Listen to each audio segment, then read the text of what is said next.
کہ اللہ سنبھال لے گا.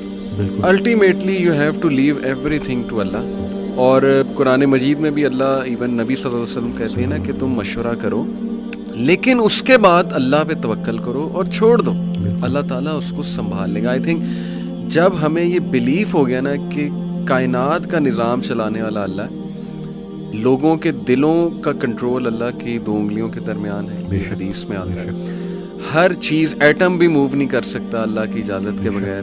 اللہ الوکیل ہے جس کا مطلب ہے ڈسپوزر آف افیئرز.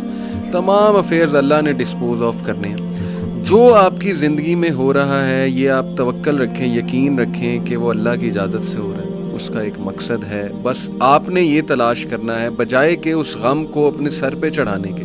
جیسے آپ نے کہا you just have to find out کہ یار یہ آیا کیوں ہے, اس کا مقصد کیا ہے, یہ مجھے کیا سکھانا چاہ رہا ہے. اور سجدے میں جا کے بندہ رو پڑے اللہ کے آگے, اللہ سے تقویت مانگے, اللہ سے کہے کہ اللہ مجھے پرسپیکٹیو دے.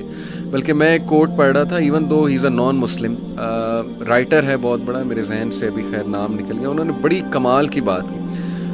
انہوں نے کہا oh my lord make me brave and مجھے ایسی سکت دے کہ میں اپنے غم سے وہ ریزن ڈھونڈ سکوں کہ یہ آیا کیوں ہے. سبحان اللہ. یعنی ایون دو از اے نان مسلم لیکن یہ کہ اتنی اس میں عقل ہے کہ وہ یہ دعا کر رہا ہے. تو یہی بات ہے کہ وزڈم فائنڈ آؤٹ کرو کہ یہ کیوں آیا ہے. اور بلکہ میں ڈاکٹر صاحب ایک میرے دوست ہیں بڑے اچھے اسکالر ہیں, انہوں نے ایک بڑی پیاری بات کی. انہوں نے کہا کہ جب بندے پہ غم آئے نا تو چلو کچھ دیر غمگین رہنا یہ نیچرل ہے, فطری ہے.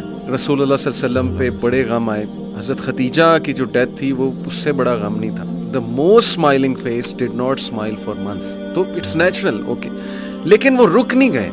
ایسا نہیں تھا کہ وہ آئسولیشن میں چلے گئے, یا ایسا نہیں تھا کہ سارے کام ٹھپ ہو گئے. کیونکہ میرے دوست نے کہا کہ دیکھو جب ہم ٹھپ ہو جاتے ہیں نا, یہ پیسو شکوہ ہے اللہ سے. اتنی تو ہمت نہیں زبانی رب سے شکایت کریں, لیکن یہ کہ ہم ٹھپ ہو کے دکھاتے ہیں کہ جی بس میں تو راضی نہیں آپ کی رضا میں, انڈائریکٹلی تو ہم یہی کہہ رہے ہیں. انہوں نے کہا جو لوگ غم میں کھڑے ہو جاتے ہیں نا, ان کا دل نہیں کر رہا صبح اٹھنے کا, بستر پہ پڑے رہتے ہیں. آئی ایم شیور آپ بھی ایسی کنڈیشن سے گزرے ہیں کہ اٹھنے کا دل ہی نہیں کرتا, ہمت ہی نہیں کہ جی بندے کا دل کرتا ہے میں سویا رہوں, ریالٹی میں آؤں ہی نا, مطلب ریالٹی از سو بیڈ.